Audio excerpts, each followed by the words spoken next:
What's up, guys? I'm back ready to make another video. The topic of today's video is going to be based on the book A Brave New World by A. Huxley. I forgot his first name, but it starts with an A, so I just say A. Huxley. So yeah, it's called A Brave New World.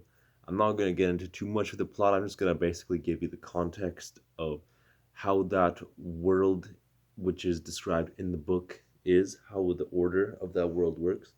Lane's kind of weird here.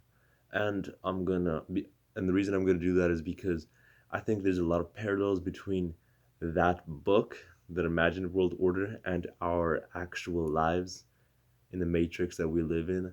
So I'm gonna talk about the parallels I see between those two, because I think that by observing it, possibly we can learn something about ourselves and about our own lives through the analysis of this fictional world, this fictional book, which was the reason it was written was because people were afraid of the advent of technology. They were afraid of what technology might do to the world. This line's really fucked up. It's bothering me. So this book was written based on the fears of what could happen to society if technology continues to grow and advance and become a center point, main focus of society, while being left unchecked. It just grows and grows in importance in society. So in this new world order, in the book A Brave New World, how the society runs is that society is composed of different classes. There's the alphas, who are at the top, the betas, the deltas, and the epsilons. The epsilons are the lowest,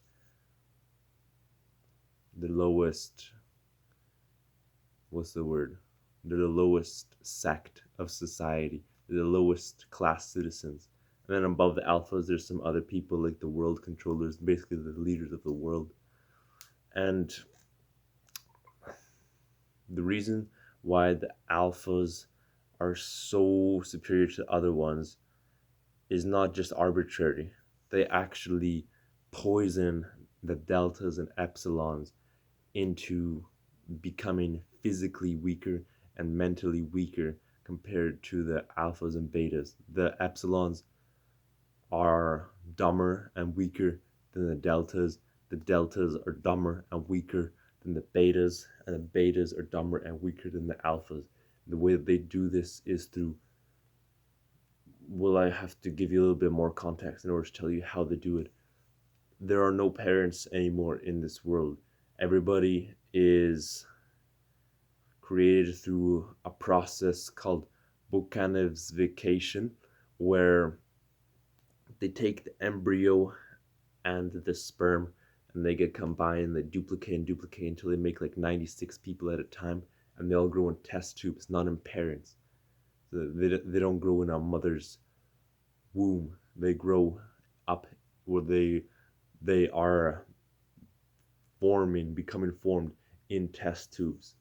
And then some of these test tubes are flooded with a certain amount of alcohol that just barely won't kill them. And that's how the epsilons are made. They're given just enough alcohol to stunt their growth a lot and to stunt their brain power a lot without actually killing them. They're the morons of the society. The deltas, they're called the semi-morons of society. The betas are basically the normal people, and the alphas are the elites of the society. And I could get into a little bit more detail, but it's arbitrary. So what about this world order is a parallel to our world? Let me explain. I still need to give you a little bit more context in order to answer that question. So in this society, promiscuity is completely encouraged. Children are encouraged to engage in they call it sexual play. That's what they call it in the book, since the age of like pretty much as young as possible. And if a kid is not engaging in sexual play, even at the age of like 6, 8, 9, whatever, it's frowned upon. The child is talked to, asked what's wrong, why aren't you doing that? They're encouraged, they're pushed into doing that. So that's one aspect of it. Promiscuity is greatly encouraged among children, adults, everybody of all ages. There's no parents anymore, there's no families anymore. The nuclear family is completely dead. Everybody is born and raised in test tubes. And then the other thing that's very prominent in society is this substance which is called soma, and it's a drug. It just makes you happier. It just with no side effects. If you take too much, you fall asleep. You just take it, and sorry, I have allergies, and just makes you happier, like getting high, I guess. It's not like any drug we have that I know of, because this is a fictional drug that has no side effects, no withdrawal, nothing like that.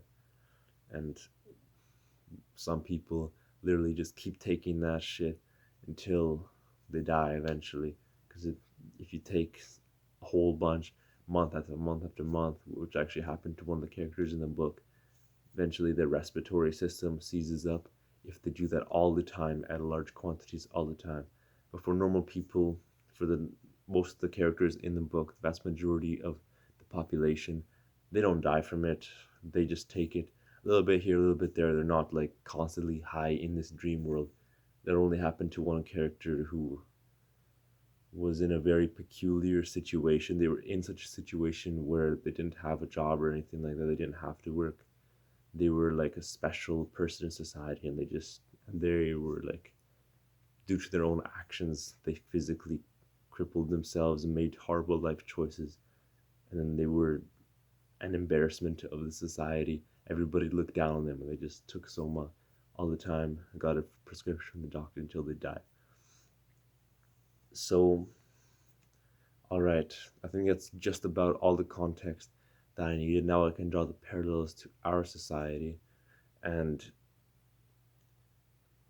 basically, the parallel is that in this fictional society, weakness and engaging in what one specific character calls infantile behavior is greatly encouraged. And that's things like taking soma, engaging in sexual acts, being pushed into these types of things and all that. That's all greatly encouraged. And in our society, I think you can view that a lot too. Obviously, it's not taken to as much of an extreme as it is in the book. In the book, they even have something they call like a orgy porgy. They had a song, and it's literally just an orgy, and you have to participate in that shit in that book if you live in that world. But yeah, like I said, they take it to another level in that book. But in our society, you can see a lot of the same thing. There's a lot of people propagating and pushing the idea that being weak is okay, that if you're fat, you should just accept your body the way it is, even though it's physically unhealthy.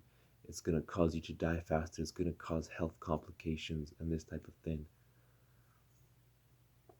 You know, I could get into more details, but I'm sure you can fill in the blanks in terms of what I mean by weakness is encouraged and propagated.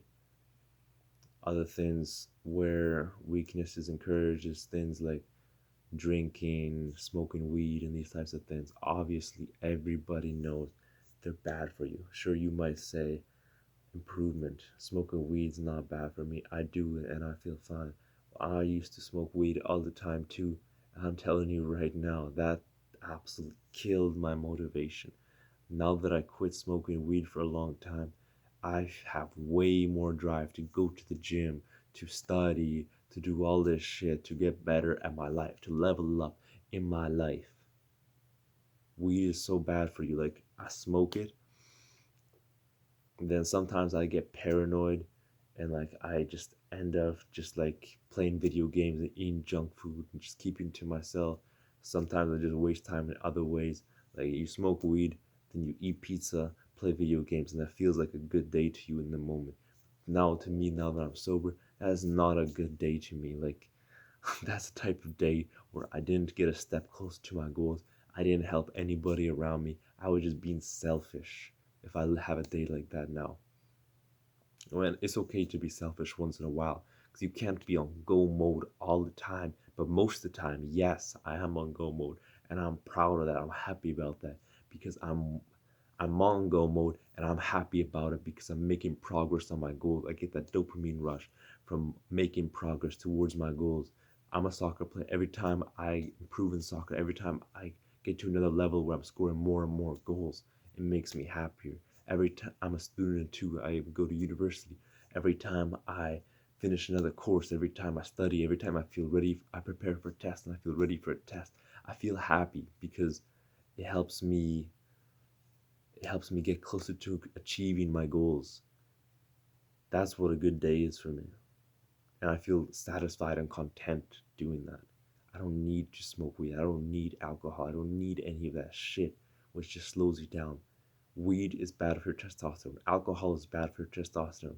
You do that shit as a man, you're literally killing your testosterone and you're making yourself as less of a man.